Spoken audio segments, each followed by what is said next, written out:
आज कांग्रेस की राजनीति ने बड़ा मोड़ लिया है। सस्पेंस का पर्दा हट गया। प्रियंका गांधी वाड्रा को लेकर बड़ा ऐलान हुआ है।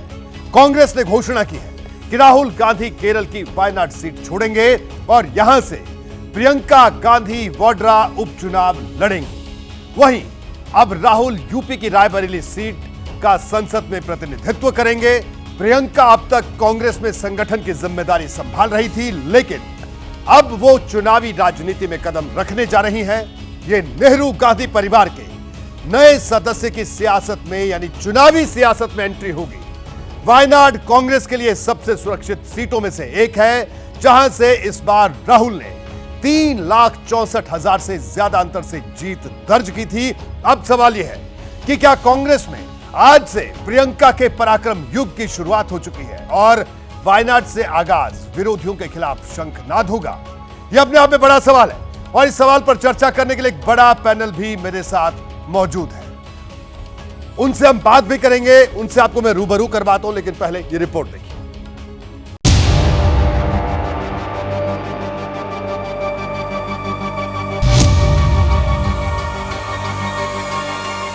वायनाड से खाली सीट पे प्रियंका जी लड़ना चाहिए।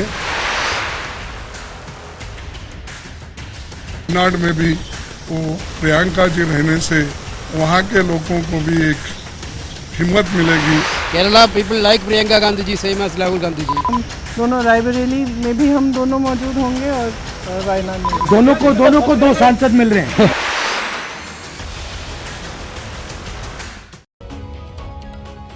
और इस वक्त हमारे साथ मौजूद हैं जैनेंद्र कुमार, दिल्ली से मेरे साथ जुड़े हुए हैं। वीरेश पांडे भी मेरे साथ जुड़े हुए हैं, मेरे सहयोगी लखनऊ से। उत्तर प्रदेश में क्या हालचाल है प्रियंका के इस घोषणा के बाद? और सुरेंद्र राजपूत जी मेरे साथ जुड़े हैं, कांग्रेस के नेता, तेजतर्रार प्रवक्ता, साथ ही साथ विजय त्रिवेदी साहब वरिष्ठ पत्रकार, और राकेश शुक्ला जी भी मेरे साथ मौजूद है। राकेश जी, आपका भी स्वागत है।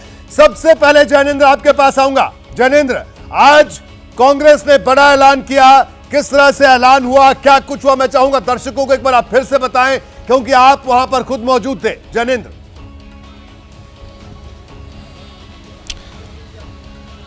बिल्कुल रोहित जी, उम्मीदों के मुताबिक ही राहुल गांधी चूंकि 2 सीटों से जीते थे, रायबरेली और वायनाड, उन्हें 1 सीट छोड़नी थी। मियाद कल खत्म हो रही है। 14 दिनों के अंदर चुनाव नतीजों की घोषणा के 14 दिनों के अंदर उम्मीदवार को बताना होता है कि वो कौन सी सीट रखेंगे, कौन सी छोड़ेंगे। हालांकि पहले से ये उम्मीद थी कि राहुल गांधी रायबरेली रखेंगे, वायनाड छोड़ेंगे, लेकिन औपचारिक तौर पर जो फैसला हुआ उसके लिए कांग्रेस अध्यक्ष मल्लिकार्जुन खड़गे के घर पर एक अहम बैठक हुई। सोनिया गांधी मौजूद रहीं, राहुल गांधी थे, प्रियंका गांधी भी थी और संगठन महासचिव केसी वेणुगोपाल थे।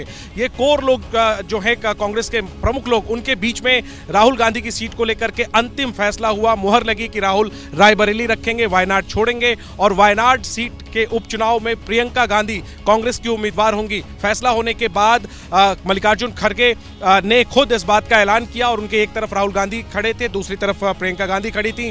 राहुल गांधी ने वायनाड के लोगों को संदेश दिया कि उनकी कमी जो है वो प्रियंका गांधी पूरी करेंगी, उनके वादों को प्रियंका पूरी करेंगी, और उन्होंने ये भी कहा कि वो भी वायनाड आते रहेंगे लगातार। और साथ ही साथ रायबरेली में जिस तरीके से राहुल गांधी की बड़ी बिल्कुल जैनेंद्र, और इन तस्वीरों में भी हम देख सकते हैं कि प्रियंका गांधी के चेहरे पर वो चुनावी राजनीति में जो आगाज करने का कि जो खुशी भी उसे कह सकते हैं, उसे चुनौती भी कह सकते हैं, वो भी दिख रहा था। राहुल गांधी और प्रियंका गांधी देखिए किस अंदाज में आए मीडिया के सामने जब प्रियंका गांधी की ये घोषणा हुई।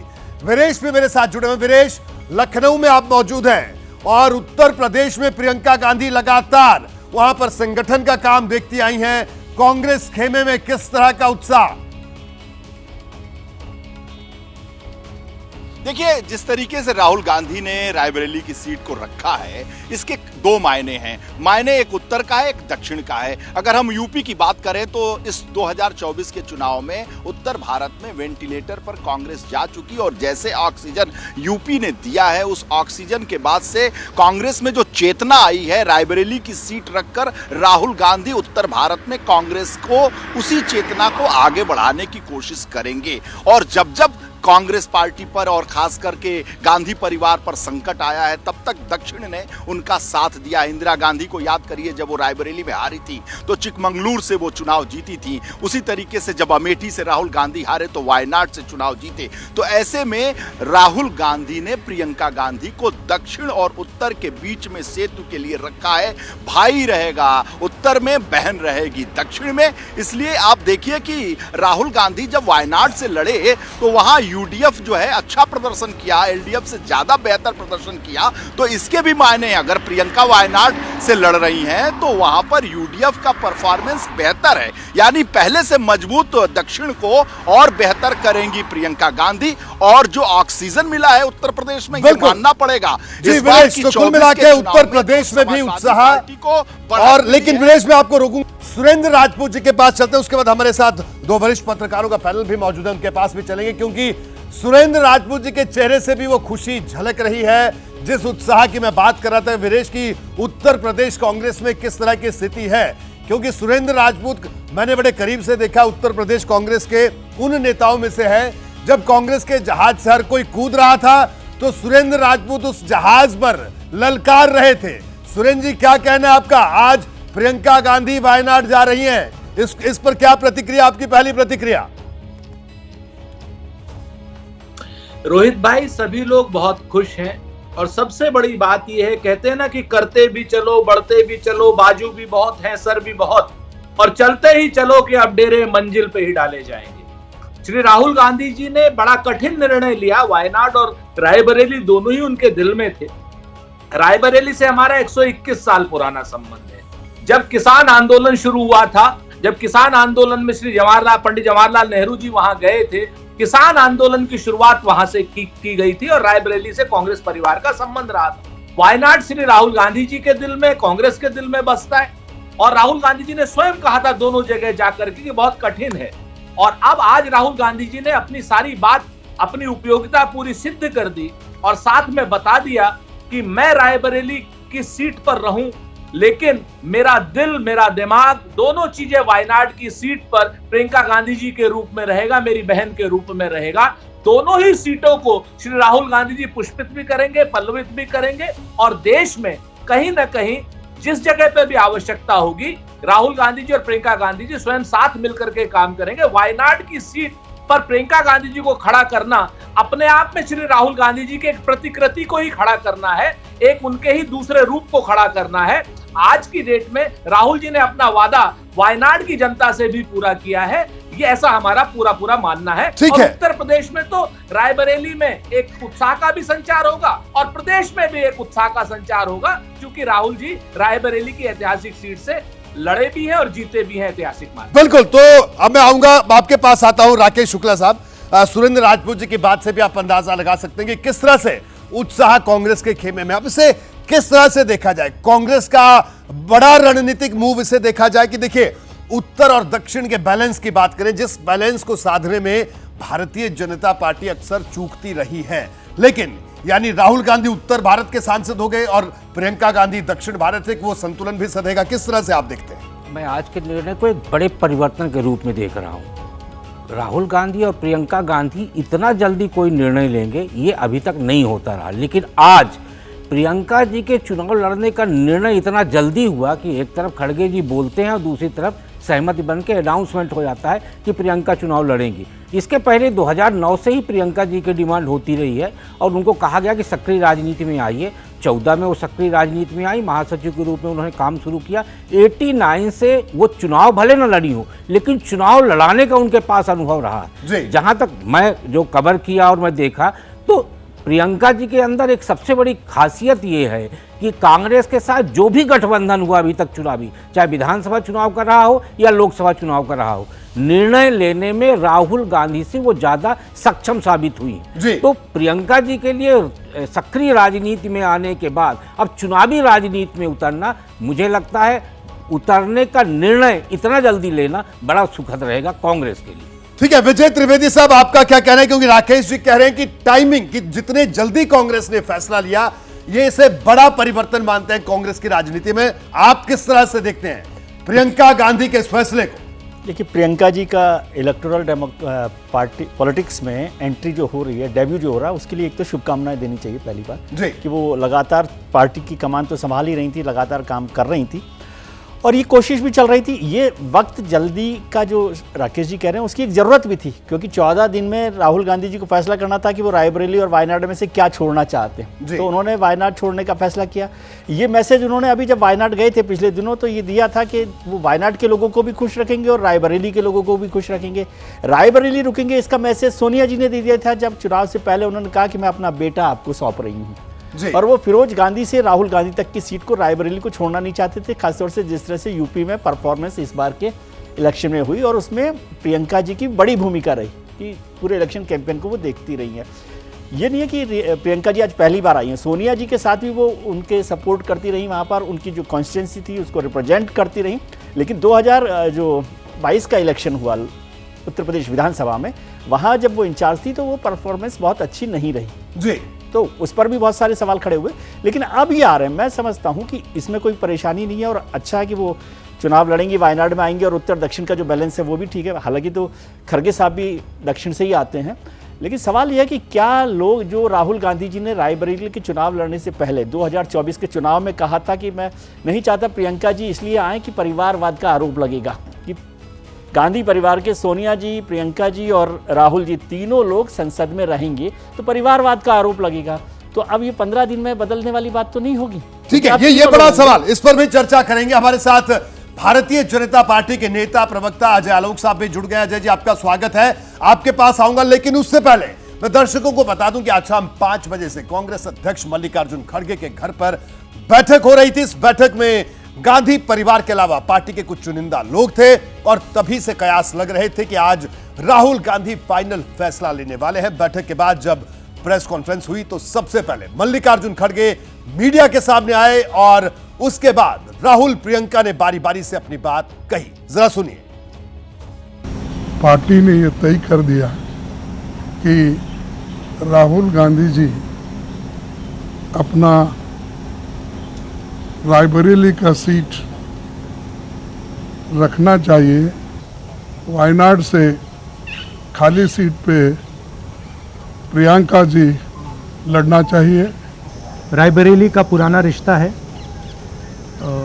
काफ़ी खुशी हो रही है कि मैं उनको फिर से रिप्रेजेंट करूंगा।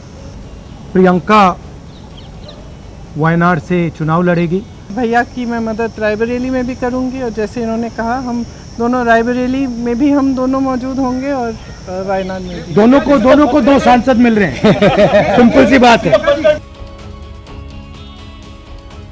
तो राहुल और प्रियंका का सियासी मैदान तय हो चुका है। आज की इस सबसे बड़ी खबर पर आपने देखा, कांग्रेस अध्यक्ष को आपने सुना, महासचिव केसी वेणुगोपाल से बात की हमारे संवाददाता जैनेंद्र ने। इस बातचीत में केसी वेणुगोपाल ने कहा कि केरल के लोग राहुल गांधी की तरह ही प्रियंका गांधी को भी पसंद करते हैं। रायबरेली हमारा पुराना सीट है, इंदिरा जी का सीट है, सोनिया जी का सीट है। हमारा entire Nehru family and Nehru Gandhi family के लिए रायबरेली बहुत पसंद है।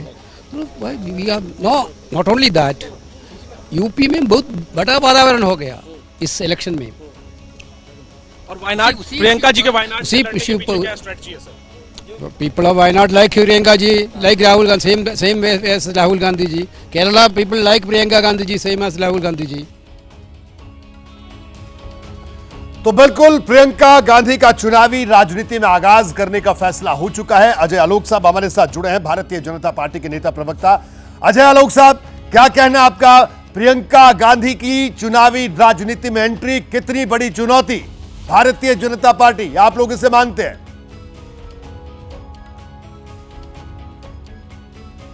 देखिए, प्रियंका गांधी की राजनीति में एंट्री ये हमारे लिए कौन सी चुनौती है? चुनौती तो उन्हीं के लिए थी। इतने दिन से प्रयास कर रही थी, एंट्री नहीं हो रही थी।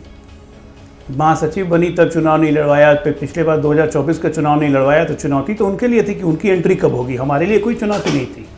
हाँ, राहुल गांधी के वायनाड छोड़ने पे एक बार जरूर कहूँगा, वो पिक्चर देखी थी आपने, हॉलीवुड की मूवी थी रनअवे ब्राइड जी, फिर रनअवे हो गए वायनाड से। अच्छा है, प्रियंका गांधी लड़े वहाँ से।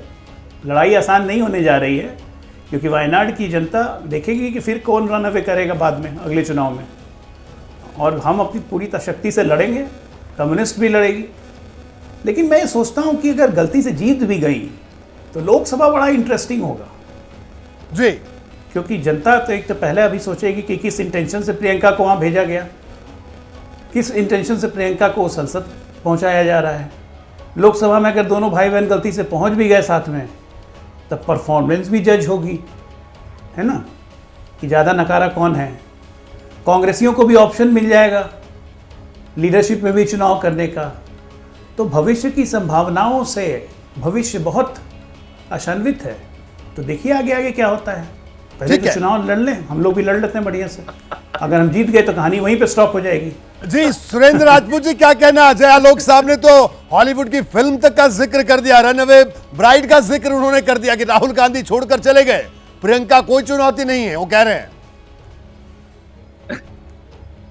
अरे अजय आलोक भाई अंग्रेजी पिक्चरें देखते हैं आजकल, इनका टाइम ऐसे ही गुजर रहा है। बिहार से चुनाव लड़ना था, इनको टिकटें नहीं दिए लोग, तो खैर वो अपनी जगह पर है, इनका ये जाने, इनका काम जाने। जदयू में होते तो सांसद हो जाते। हम आपसे कह रहे कम से कम अजय आलोक जी आज काहे रुदाली कर रहे हैं, चुनाव के समय कर लेना। 24 घंटा रोते रहते हो, 24 घंटा नेहरू गांधी परिवार को कोसते रहते हो। हमारा आपसे सिर्फ एक विनम्र अनुरोध है कि आइए आज की डेट में तो कम से कम ये मत कहिए, परफॉर्मेंस के बाद कहिएगा। ये जो नाकारा जैसे शब्द आप इस्तेमाल कर रहे हैं आज हमें इसलिए बुरे नहीं लग रहे हैं कि आपको आने वाले समय में एक ठोस योजना के सामने काम करना पड़ेगा, एक ठोस किले के सामने काम करना पड़ेगा। पहली बार आपको अब मजबूर सरकार दिखेगी, मजबूत विपक्ष दिखेगा। आज की डेट में अब आप लोगों के लिए टीवी पर श्री नरेंद्र मोदी जी के उन सारे कामों को क्या नाम डिफेंड करना मुश्किल हो जाएगा। आज का मैं एक लेटेस्ट काम बता देता हूं अजय आलोक जी, आपको भी शर्म आएगी, क्योंकि आप अंग्रेजी की फिल्में भी देखते हैं, बॉलीवुड भी देखते हैं। अमेरिका के राष्ट्रपति का एनएसए आया हिंदुस्तान में, जैसे हमारे अजीत डोभाल साहब। अब ऐसा लग रहा है कि जैसे उसका एनएसए आ गया मोदी जी से मिलने के लिए तो कितना बड़ा काम हो गया, मोदी जी स्वयं ट्वीट कर रहे हैं। अरे हिंदुस्तान के पद की, प्रधानमंत्री के पद की गरिमा के मुखालिफ है ये एक अदना सा एनएसए हिंदुस्तान आया, और मेरा प्रधानमंत्री जो सर्वशक्तिमान प्रधानमंत्री है हिंदुस्तान का, भारत का, जहां पर उस पर मेरी कोई मतभेद नहीं है, नरेंद्र मोदी जी एक अदने से एनएसए का फोटो जो है वो ट्वीट कर रहे हैं कि I met with mister Solen. अजीब किस्म का वितंडावाद है, इसका भी आपको जवाब देना होगा। दिल पे हाथ रख के कहिएगा, कांग्रेस और भाजपा के लिए नहीं, देश के लिए दिल पे हाथ रख के कहिएगा कि किस तरीके का ये पद के, कम से कम पद की गरिमा के अनुरूप नहीं है ये आपका ट्वीट। और मैं प्रधानमंत्री से अनुरोध करता हूं आपके माध्यम से, ठीक है सुरेंद्र भाई प्रतिक्रिया ले लेते हैं, हटा ले, आने वाले समय में आपको बहुत परेशानियां होंगी। जी अजय जी। अतिथि देवो भव, ये भारत की संस्कृति है, पहली बात। और एनएसए, नेशनल सिक्योरिटी एडवाइजर, किसी भी देश का हो, चाहे वो नेपाल का भी हो, वो अदना सा नहीं होता है। तो आपकी सोच क्या है ये आपको मुबारक हो। मेरी संस्कृति क्या है ये मैं जानता हूँ, और मोदी जी वही करते हैं। हमने तो जहाँ तक रहा प्रधानमंत्री पद की गरिमा, तो हमने तो गरिमा यहाँ तक देखी है कि जब ओलंपिक के खेलों में प्रधानमंत्री को नहीं बुलाया जाता था, सोनिया गांधी को निमंत्रण दिया जाता था। और उस वक्त अब विदेशी डिग्निटरी आते थे तो प्रधानमंत्री से नहीं मिलते थे, सोनिया गांधी से मिलते थे। तो प्रधानमंत्री पद की डिग्निटी तो मुझे तो सिखाइए मत। दूसरा, मैं क्यों रुदाली बनूंगा, मैं क्यों रहूँगा रुदाली? तो समय अब कांग्रेस का आने वाला है, जब दोनों भाइया बहना आएंगे और उसके बाद क्या होगा नहीं होगा। ठोस योजना, आप हमारे सामने ठोस योजना बना के क्या आएंगे? परिवारवाद को ठोस करने को अगर आप ठोस योजना कहते हैं तो इस परिवारवाद के किले को हम कब का ढा चुके, और आने वाले समय में ढाते ही रहेंगे और लगातार ढाएंगे। हम इंश्योर करेंगे कि परिवारवाद इस देश से मुक्त हो, और हम उसी दिशा में काम कर रहे हैं। मजबूर और नरेंद्र मोदी ये दो पर्यायवाची शब्द नहीं है, ये विलोम शब्द है, विलोम। और समझते हैं ना, ऑपोजिट। मजबूर ना कभी हम थे, ना कभी हम हैं, और नाम कभी रहेंगे। ठीक है, मजबूत हम इसलिए हैं और मजबूत हम इसलिए रहेंगे। सुरेंद्र जी आपके पास भी आऊंगा, लेकिन विजय त्रिवेदी जी की एक प्रतिक्रिया। विजय जी जो बात कर रहे हैं, परिवारवाद का जिक्र शुरू कर दिया। अजय आलोक साहब कह रहे हैं कि एक बार फिर से वो नैरेटिव बनाने की बात हो रही है। उनका कहना है कि परिवारवाद तो दिख रहा है सामने, इस पर क्या कहेंगे आप? क्या इस फ्रंट पर भी चुनौती होगी कांग्रेस के सामने?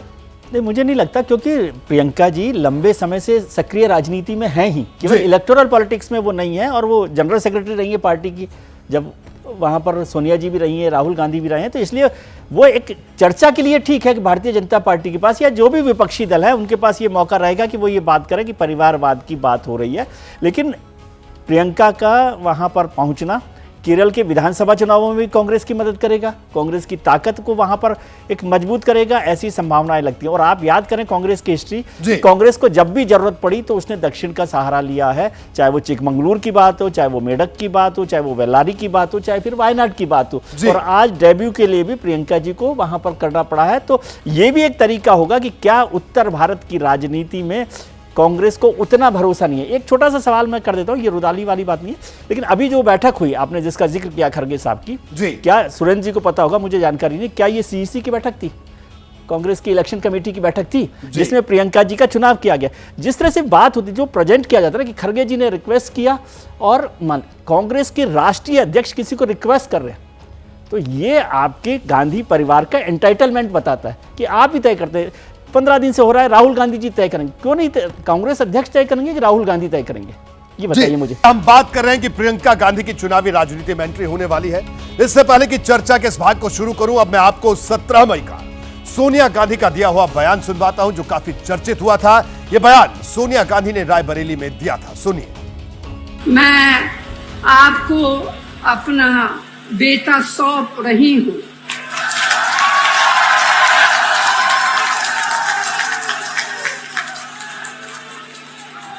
अपना बेटा सौंप रही हूँ, जैसे आपने मुझे अपना माना, वैसे ही राहुल को अपना मान कर रखना है।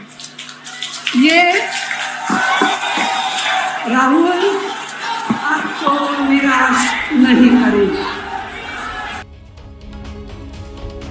तो ये मैंने सोनिया गांधी का वो बयान आपको सुनवाया जो मई के महीने का था, और पूरा पैनल हमारे साथ मौजूद है। अभी विजय त्रिवेदी साहब ने बात की, एक बार फिर से मैं तब पूरे पैनल के पास आऊंगा, लेकिन राकेश शुक्ला जी उसके बाद सुरेंद्र राजपूत जी से जवाब ले। उससे पहले एक सवाल आपसे भी, यहाँ पर जो बात विजय त्रिवेदी साहब कह रहे हैं, प्रियंका गांधी का चुनावी राजनीति में आगाज हो रहा है, इसमें निसंदेह बड़ी खबर है। भारतीय जनता पार्टी कह रही है कि चुनावी राजनीति नहीं, अजय लोक साहब कह रहे हैं ये तो परिवारवादी पॉलिटिक्स में नई एंट्री हो रही है, ये कहना है। आप इसे किस तरह से देखते हैं? देखिए, विजय जी ने जो कहा बहुत सही बात है। सबसे मूल बात यह है कि आज आपके मल्लिकार्जुन खड़गे जी कहते हैं कि मैंने आग्रह किया है, और वहीं बगल में खड़े होकर राहुल गांधी जी कहते हैं कि प्रियंका जी वायनाड से लड़ेंगी। सबसे बड़ा विषय ये है कि क्या पार्टी, कांग्रेस पार्टी का जो शीर्ष नेतृत्व है वो कांग्रेस के अन्य नेताओं को निर्देश देता है और गांधी परिवार से आग्रह करता है। राहुल जी से आग्रह है कि वो रायबरेली से चुनाव लड़ें, प्रियंका जी से आग्रह है कि वो वायनाड से चुनाव लड़ें। तो सबसे बड़ी बात यह है कि आप कांग्रेस में जो एक लोकतांत्रिक व्यवस्था की बात करते हैं वो सीधे सीधे सामने आता है कि लोकतांत्रिक व्यवस्था बाकी कांग्रेसियों के लिए तो है लेकिन गांधी परिवार के लिए नहीं है। तो जो विजय जी परिवारवाद की बात कर रहे हैं तो वो परिवारवाद को लेकर कांग्रेस इसीलिए संदेह से बाहर नहीं आ पाती। सुरेंद्र राजपूत साहब, अजय आलोक जी ने भी ये बात कही परिवारवाद को लेकर कि परिवारवाद की एंट्री है, नई एंट्री, आपकी इस पर प्रतिक्रिया सर? है, बिल्कुल है, और हम इसको स्वीकार करते हैं और हम कहते हैं कि हाँ, हम परिवारवादी लोग हैं। हमारे परिवार ने 48 साल जेल गुजारे हैं इस देश की स्वतंत्रता के लिए।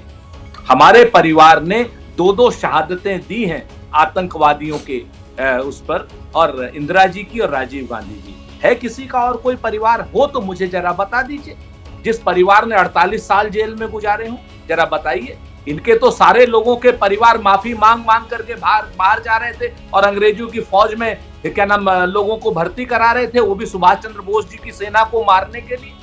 है ऐसा कोई परिवार? अगर किसी राजनीतिक दल में, किसी राजनीतिक विमर्श में या किसी अन्य जगह पर ऐसा कोई परिवार आपको दिखता हो तो आप हमें कृपा करके बताइए। हम उस परिवार का भी क्या नाम वंदन करेंगे, अभिनंदन करेंगे और उससे भी आग्रह करेंगे। आप बात समझ लीजिए राकेश शुक्ला जी, मैं उससे भी हम लोग पूरे सारे कांग्रेसी जाकर के आग्रह करेंगे कि आप आइए चुनावी राजनीति। क्यों? क्योंकि वो देश के लिए सीमेंटिंग फोर्स होते हैं। राहुल जी को इंदिरा जी को, सोनिया जी को, आपके पास कौन ऐसा एक आदमी बताइए जिसके पिता को मार दिया गया हो और वो लगातार अपनी दादी की क्या नाम दादी को पहले मार दिया हो तो पिता की उंगली पकड़कर चल रहा हो। आतंकवाद किसी और परिवार ने झेला है क्या? एक तरफ से प्रश्न उठाना बहुत आसान हो जाता है इस परिवार के ऊपर, लेकिन इस परिवार की अतीत को कोई भी आदमी चैलेंज नहीं कर सकता है। और रही बात हमारे यहाँ लोकतांत्रिक हमारा मत है और लोकतांत्रिक तरीके से हम लोग काम करते हैं, लेकिन गांधी परिवार कांग्रेस पार्टी का ही नहीं देश का भी सीमेंटिंग फोर्स है। इस चीज को मैं पूरी जिम्मेवारी से कहता हूं। और रही बात हमारे अध्यक्ष जी के आग्रह करने की, अध्यक्ष जी के अगर आप सद्विचारों को उनकी कमजोरी मानते हैं तो ये आपका दृष्टि दोष हो सकता है, ये हमारा दृष्टि दोष नहीं है। हम लोग तो पूरी तरीके से मानते हैं कि हमारे जो राष्ट्रीय अध्यक्ष जी हैं वो सभी लोगों से इसी तरीके से बात भी करते हैं और आगे भी बात। मेरा सुरेंद्र जी मेरा सिर्फ ये कहना है, अभी आपने एक चीज क्लियर किया कि गांधी परिवार पार्टी के लोकतांत्रिक व्यवस्था से बाहर रखा गया है। मेरा कहने का मतलब वही था, जैसे अभी आपने कहा। जी राकेश जी माफी के साथ रोक रहा हूं, अजय आलोक साहब से एक सवाल लेता हूं, उसके बाद मैं आपके सवाल पर आता हूं। सुरेंद्र भाई आपको रोक रहा हूं 1 मिनट के लिए। अजय आलोक साहब, मैंने बिल्कुल ये बात नहीं कही, मैंने कहा गांधी परिवार सीमेंटिंग फोर्स है हमारी। सीमेंटिंग फोर्स, अजय आलोक साहब, सुरेंद्र राजपूत कह रहे हैं सीमेंटिंग फोर्स है और एक तरफा सवाल आप उठा रहे हैं परिवारवाद को लेकर। अजय जी देखिए, परिवारवाद को लेकर सवाल क्या उठाएंगे? सुरेंद्र भाई ने तो कह दिया कि हाँ हम परिवारवादी हैं। जहां तक रहा दृष्टि दोष नहीं है, ये मल्लिकार्जुन खड़गे का और तमाम कांग्रेसियों का स्वभाव दोष है। वो गांधी परिवार से जब करेंगे आग्रह ही करेंगे, निर्देशित नहीं कर सकते हैं, औकात नहीं है। सच्चाई तो यही, ये देश भी समझता है और देश मान भी चुका है, कांग्रेस भी मान चुके हैं। भाई कांग्रेस को भी वोट आए अच्छे खासे। अब दूसरी बात मैं कहता हूँ, सुरेंद्र भाई ने कहा कि हमने 48 साल जेल में गुजारे हैं। ये प्राइम मिनिस्टर म्यूजियम रखा हुआ है, जाके नेहरू जी की किताबें देख लीजिएगा, उसमें फोटो देख लीजिएगा कि जेल किस तरह विलासिता के साथ गुजारी जाती थी। वो नेहरू जी की किताब में उनकी आत्मकथा में लिखा है, मैं नहीं कह रहा हूँ। दूसरी बात आपने कहा शहादतें दी हैं, नहीं, इस परिवार ने आतंकी फोर्सेस को खड़ा किया, जनरल सिंह भिंडरवाले को खड़ा किया, पंजाब में आतंकवाद को खड़ा किया इस परिवार ने, और उसी के कर्म की सजा इंदिरा गांधी की हत्या हो गई, हमारे प्रधानमंत्री की हत्या हो गई। वो क्योंकि आतंकवाद को आपने खड़ा किया, एलटीटी को आपने हथियार दिए, कांग्रेस पार्टी ने हथियार दिए, एलटीटी को खड़ा किया, प्रभाकरण ने हत्या कर दी राजीव गांधी की, आतंकी हत्या हुई उनकी क्योंकि उन्होंने आतंकवाद को पोषित किया था, शहादत नहीं हुई थी। इसलिए गलतफहमी में देश को मत बताइए, मैसेज क्लियर दीजिए। हम लोग सबको जानते हैं, यहाँ कोई बच्चे नहीं हैं। हमने 84 भी देखा है, हमने 91 भी देखा है। इसलिए कांग्रेस तो ये सब ढोंग करे नहीं कि हमने शहादतें दी हैं, हमने जेल काटी है ना। आतंकी संगठन को आपने पोषित किया, चाहे वो पंजाब का आतंकवाद हो। एक पंजाब के लोग जानते हैं इस चीज को और देश भी जानता है इस चीज को। सुरेंद्र राजपूत जी, शहादत का मतलब बदल देते हैं, शहादत सैनिक देते हैं। तो दो बातें बड़ी स्पष्ट हैं। पहली बात तो आज हमें पहली बार पता चला कि देश के प्रधानमंत्री के जिन लोगों ने मारा, भारतीय जनता पार्टी उन आतंकवादियों का समर्थन करती, चाहे वो जर्नैल सिंह भिंडरावाले का हो, चाहे एलटीटी का हो। भारतीय हम समर्थन नहीं आप करते थे जनरल सिंह भिंडरवाले का। नंबर 2, सुनिए, मैं आपके बीच में नहीं बोला सर, प्लीज, ठीक है ना। आप उनके समर्थक हैं, आप उनके समर्थक रहिए। और ये एबीपी न्यूज का ये क्लिप जरूर चलेगा कि भारतीय जनता पार्टी के लोग आतंकवादियों के समर्थक हैं जिन्होंने इंदिरा गांधी जी की हत्या करी और जिन्होंने जो है राजीव गांधी जी की हत्या करी, जिस एलटीटी वालों ने। क्योंकि देश का फैसला, देश के फैसले, प्रधानमंत्री के फैसले थे, सरकार के फैसले थे। और दूसरी बात, अभी इन्होंने बड़ी बात करी, जिस आदमी की हमारी औकात की बात कर ली रोहित भाई, इन्होंने अपनी औकात की जरा बात कर ले। नरेंद्र मोदी से आग्रह करते हैं या निर्देश देते हैं जेपी नड्डा या अजय आलोक?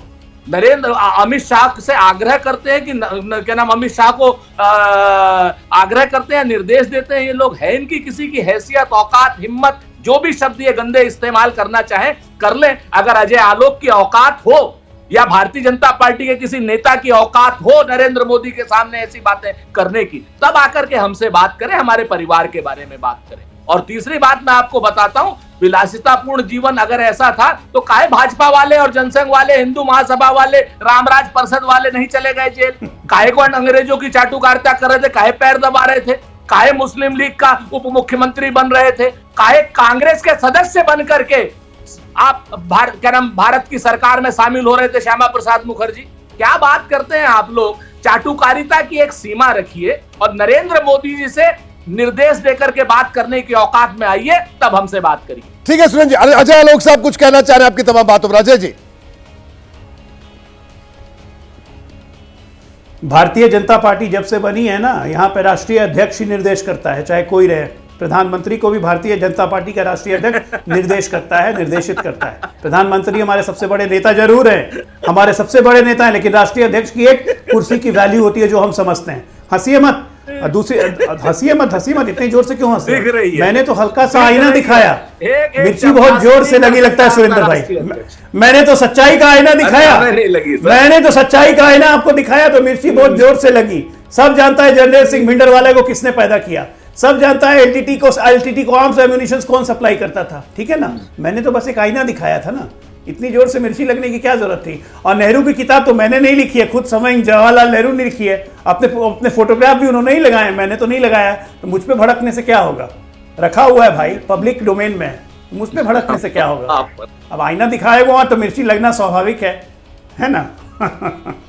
ठीक है, आप दोनों हमारे साथ लगातार बने हो, आपके पास आता हूं सुरेंद्र जी। लेकिन हम इस तरीके की बातें नहीं करते हैं जी। हम आपसे बड़े सिंपल सी बात करते हैं कि आतंकवाद के समर्थन में है भारतीय जनता पार्टी, और जेपी नड्डा साहब की है आज तक। एक तो आपको एक और याद दिला दूं, अजय आलोक जी, नए हो भाजपा। भारतीय जनता पार्टी के जन्म से लेके आज तक एक भी अध्यक्ष इनका चुना हुआ नहीं है, सब नामित हैं। कहां से? नागपुर परिवार से। आप इस चीज को समझ लो, इस बात को। दूसरी बात, जेपी नड्डा की ना हिम्मत है, ना हैसियत है, ना हौसला है कि एक चपरासी को भी वो अपने यहाँ कर ले और निर्देश देने का कोई एक आप हमको चिट्ठी दिखा देना कि मैं नरेंद्र मोदी को निर्देशित करता हूं कि वो प्रधानमंत्री बने, या मैं नरेंद्र मोदी को निर्देशित करता हूं काउंसिल ऑफ मिनिस्टर में करें। एक अगर पत्र आप दिखा दोगे तो मैं राजनीति छोड़ दूंगा जिसमें वो निर्देशित कर रहे हैं। काहे को बात करते हो यार आप अपनी? आप खुद गुलाम हो और दूसरे को गुलाम कह रहे हो। कोई आदमी खुद गुलाम होता है, उसकी हैसियत नहीं, जो बिका हुआ है वो खरीदार कतई नहीं हो सकता। अजय आलोक जी, आपकी पार्टी शुद्ध रूप से गुलामों की पार्टी। सुरेंद्र भाई सुन लेते हैं, अजय आलोक जी की बात सुन लेते हैं। आपने जो तमाम बातें कही, परिवारवाद को लेकर यह बहस छिड़ गई। हमारे राष्ट्रीय अध्यक्ष है राजनाथ सिंह, उन्होंने ही नरेंद्र मोदी जी को निर्देशित किया था कि आप प्रधानमंत्री पद के उम्मीदवार होंगे, ठीक है ना। पूरे देश ने देखा था 2013 में और 14 में, जब वो मुख्यमंत्री हमारे राष्ट्रीय अध्यक्ष राजनाथ सिंह थे ही थे। ठीक है, अब एक मिनट, ये सबके सामने की बात है, मैं दूर की बात नहीं कर रहा हूँ। और उस वक्त, अरे भैया एक मिनट, अभी आप एक करके इनकी बात सुन लेते हैं। अजय आलोक साहब, नड्डा पे आ जा रहे हो आप, गोल पोस्ट चेंज मत कीजिए ना, गोल पोस्ट चेंज मत कीजिए। बात हो रही है राष्ट्रीय अध्यक्ष के पद की मर्यादा की। उस मर्यादा को बीजेपी ने हमेशा रखा है, और जब तक बीजेपी रहेगी तब तक ये पद की मर्यादा रहेगी। कांग्रेस पार्टी नहीं है उठा के किसी को भी प्रधानाध्यक्ष नाम का चुनाव करवा दो शशि थरूर को लड़ा के, ठीक है ना। ये हमारे यहाँ नहीं होता है, ठीक है ना। हमारे यहाँ राष्ट्रीय अध्यक्ष होता है। खैर, मैं वो आपके पार्टी के अंदर जनता जाती है। ये बात आपने ठीक कहा, कांग्रेस के लिए बाइंडिंग फोर्स गांधी फैमिली है, ये बात आपने ठीक कहा। इसे क्योंकि अब धीरे कांग्रेस का ट्रांसफॉर्मेशन होते होते अब तो कंप्लीटली विदेशी कांग्रेस बन ही चुकी है, तो बाइंडिंग फोर्स तो होगी ही ना। थोड़ा ज्यादा गोंद मजबूत है, रखिए गोंद अपने आप, कोई दिक्कत नहीं। ठीक है, मैं जल्दी से, आपकी व्यथा आपको मुबारक जी, हम क्यों पकड़े। मैं जल्दी से वीरेश पांडे के पास चलता हूं, जो लखनऊ से रायबरेली की तरफ निकले हुए हैं। बीच रास्ते से हमारे साथ लाइव जुड़े हुए हैं, लगातार बड़ी देर से सड़क किनारे खड़े हैं। वीरेश, रायबरेली के रास्ते में आप, रायबरेली से किस तरह की खबरें आ रही है? क्योंकि ये था कि राहुल गांधी, लग तो रहा था कि राहुल गांधी रायबरेली रहेंगे, अब तो दो खबरें होगी। राहुल ने जो बात कही थी कि वायनाड वाले भी खुश होंगे, रायबरेली वाले भी। वीरेश, देखिए, अमेठी वाले भी खुश होंगे रायबरेली से रहने की वजह से राहुल गांधी की, और राहुल गांधी को जो प्यार और जो समर्थन और जो ताकत पूरी कांग्रेस को रायबरेली ने दी है, इसलिए रायबरेली वालों का हक था कि राहुल गांधी वहां रुके, क्योंकि उनके दादा, उनकी दादी, उनकी मम्मी और खुद राहुल गांधी को प्यार दिया है रायबरेली वालों ने। तो इसलिए रायबरेली का जो हक है उसको मानते हुए, जताते हुए, रायबरेली से राहुल गांधी पार्टी के जो अभी परिवारवाद की आप बात कर रहे हैं, परिवारवाद की बात तो बहुत होगी, लेकिन कांग्रेस के सबसे बड़े नेता ने यह तय किया है कि वो रायबरेली रहेंगे और अपने कर्तव्य का वो निर्वहन कर रहे हैं। तो इसलिए रायबरेली खुश नहीं है, बल्कि अमेठी वाले भी खुश हैं और पूरा उत्तर प्रदेश के जो कांग्रेस के नेता हैं वो भी बेहद खुश हैं। उत्तर भारतीय जो कांग्रेसी हैं वो भी खुश हैं, क्योंकि यूपी से जो ऑक्सीजन मिला है कांग्रेस को, उसे और आगे बढ़ाने का काम और जो बीज डाला है इस बार बिल्कुल वीरेश, तो ये माहौल है और बिल्कुल रायबरेली में किस तरह की तस्वीर है, किस तरह की स्थिति है, ये भी हम आपसे कुछ देर बाद जानेंगे वीरेश। और विजय त्रिवेदी साहब और राकेश शुक्ला जी मेरे साथ लगातार जुड़े हैं। विजय जी, वीरेश जो बात कर रहे थे, देखिए ये तो है, ये तो चर्चा का विषय तो रहेगा, लेकिन दोनों तरफ से तर्क है। परिवारवाद की बात तो हो रही है, लेकिन तर्क सुरेंद्र राजपूत साहब का भी है। लेकिन इतना जरूर है कि चुनावी राजनीति में प्रियंका गांधी की जो एंट्री है, जो एंट्री बड़े लंबे अरसे से कांग्रेस के बड़े खेमे को जिसका इंतजार था और राजनीति में रुचि रखने वालों को भी इस बात का इंतजार था, क्योंकि प्रियंका का ये तो तय था कि चुनावी राजनीति में आएंगी, लेकिन टाइमिंग को लेकर बड़ा संशय था। तो ये जो टाइमिंग है उनकी पॉलिटिकल राजनीति में आने का, जो कहा जाए इलेक्ट्रल पॉलिटिक्स में आने की जो टाइमिंग है, इसको किस तरह से आप देखते हैं? गठबंधन की सरकार देश में है। बिल्कुल गठबंधन की सरकार है, एक मजबूत विपक्ष इस समय खड़ा है 2024 में। हालांकि 2024 में कभी चुनाव, जो आम चुनाव था, उसमें भी लड़ती प्रियंका जी, जहां अमेठी का चुनाव, लेकिन वो भी उनकी पॉलिटिकल स्ट्रेटजी थी कि केएल शर्मा साहब को चुनाव लड़ा के उन्होंने स्मृति जी को हराने का काम किया। तो वो एक बड़ा मैसेज था कांग्रेस की तरफ से भी और भारतीय जनता पार्टी के लिए। और आज जब मजबूत विपक्ष है, मैं समझता हूँ प्रियंका जी के आने का स्वागत भी किया जाना चाहिए और वो कांग्रेस के एक मजबूत सांसद के तौर पर संसद में दिखाई देंगी और एक राजनीतिक बहस जो है वो करेंगी। भारतीय जनता पार्टी के लिए एक मजबूत विपक्ष का उम्मीदवार होंगी, इसमें मुझे कोई शंका नहीं लग रही। और परिवारवाद की बात मैंने एक सार्वजनिक तौर पर कही थी। वैसे आजकल पॉलिटिकल पार्टीज में परिवारवाद की बात करना ही बेमाने हैं जी। सुरेंद्र जी ने गिनाए नहीं तो वो 50 नाम और गिना सकते थे भारतीय जनता पार्टी की। ये उनकी मेहरबानी है या वो विस्मृति कर गए, वो अभी प्रियंका जी के नाम पर ही खुश है। लेकिन वो कोई मुद्दा महत्वपूर्ण नहीं है। मुद्दा महत्वपूर्ण ये है कि क्या कांग्रेस के लिए ये बड़ा फायदे का फैसला होगा, क्योंकि दक्षिण भारत में भी कांग्रेस ने अच्छा प्रदर्शन किया और केरल में जिस तरह से विधानसभा चुनाव होने हैं वो जिम्मेदारी भी उनके पास होगी। प्रियंका जी करती हैं, किस तरह से करती है। अभी तो चुनाव होना है, उपचुनाव होगा, उसके बाद वो चुनाव जीत कर आएंगी, क्योंकि चुनावों के अंतिम नतीजे जो है ना वही अंतिम सत्य होता है। बिल्कुल। राकेश शुक्ला साहब, आपने जो बात कही पहले, ठीक है, अब ये तो तमाम चीजें हैं, लेकिन अब प्रियंका का जो पॉलिटिकल, अगर हम कहें इलेक्ट्रल पॉलिटिक्स में जो डेब्यू है, इसके इस मौजूदा दौर की जो राजनीति है, कांग्रेस के संगठन की बात करें या जो चुनावी राज्य उनमें बात करें, उसमें किस तरह का अंतर आएगा, उसको पूरी रणनीति की अगर बात की जाए? देखिए, प्रियंका जी अभी तक सड़क में थी और अब वो संसद में आएंगी। राजनीति में जब आप सड़क से संसद तक का संघर्ष करते हैं, वो संघर्ष ही आगे चल के आपको निखारता है और बनाता है। अभी तक वो ठीक है, 89 से वो राजनीति में रही। राजनीति से कहने का मतलब मेरा ये चुनाव प्रचार में थी, उसके बाद वो लगातार 2024 एक ऐसा कहना चाहिए कि समय घड़ी आई है कि जब राहुल जी और प्रियंका जी दोनों लोग संसद में रहेंगे। एक हुकार भरेगा दक्षिण से, दूसरा हुकार भरेगा उत्तर से।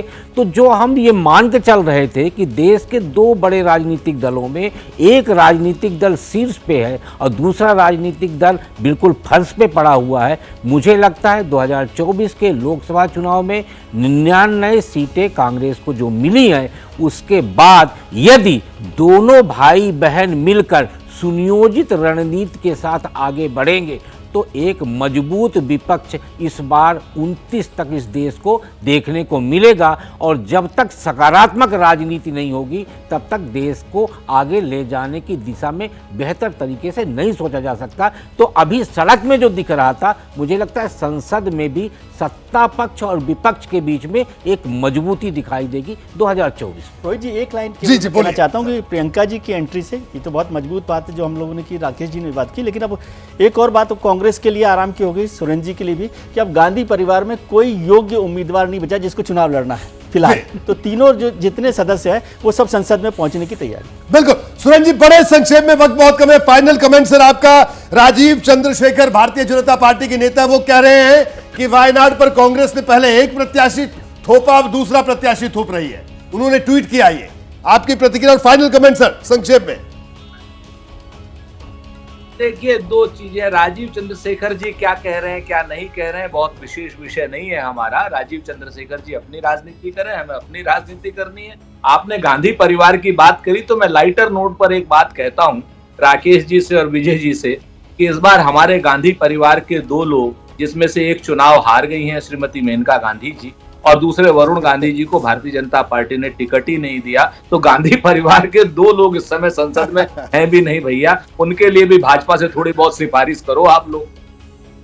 चलिए सुरेंद्र जी, आपका बहुत बहुत शुक्रिया, लेकिन हाँ, लेकिन इतना जरूर है, ये दो नाम आपने जरूर पूरा ध्यान रखते हैं सुरेंद्र जी। राकेश जी, नहीं, मुझे लगता है सुरेंद्र जी, अवसर अब ये है कि गांधी परिवार जो बिछड़ा हुआ है, यदि आप मध्यस्थता करेंगे तो शायद 10 जनपद पे सारा परिवार एक साथ भी दिखाई दे सकता है। चलिए जी, दो चीजें हमेशा याद रखिए राकेश जी, आपके और आपके भाई के बीच में अगर रोहित भाई क्या नाम मध्यस्थता करेंगे तो सिर्फ डंडा ही खाएंगे और कुछ ये जान लीजिए। सुरेंद्र जी, आपका बहुत बहुत शुक्रिया इस पूरी चर्चा में शामिल होने के लिए, और विजय जी आपका भी शुक्रिया, राकेश शुक्ला साहब आपका भी बहुत बहुत शुक्रिया। तो बहरहाल प्रियंका गांधी की चुनावी राजनीति में एंट्री हो गई है और इस एंट्री के बड़े सियासी मायने हैं, क्योंकि गठबंधन की सरकार है, राहुल गांधी पहले से संसद में है, लोकसभा में, और प्रियंका अगर चुनकर जाती है तो जाहिर सी बात है लोकसभा में पहुंचेंगी और कांग्रेस की ताकत बढ़ेगी। हालांकि भारतीय जनता पार्टी से चुनौती नहीं बल्कि परिवारवादी राजनीति में नई एंट्री करार दे रही है, लेकिन कांग्रेस का कहना है कि एक बड़ी चुनौती सत्ताधारी दल के लिए।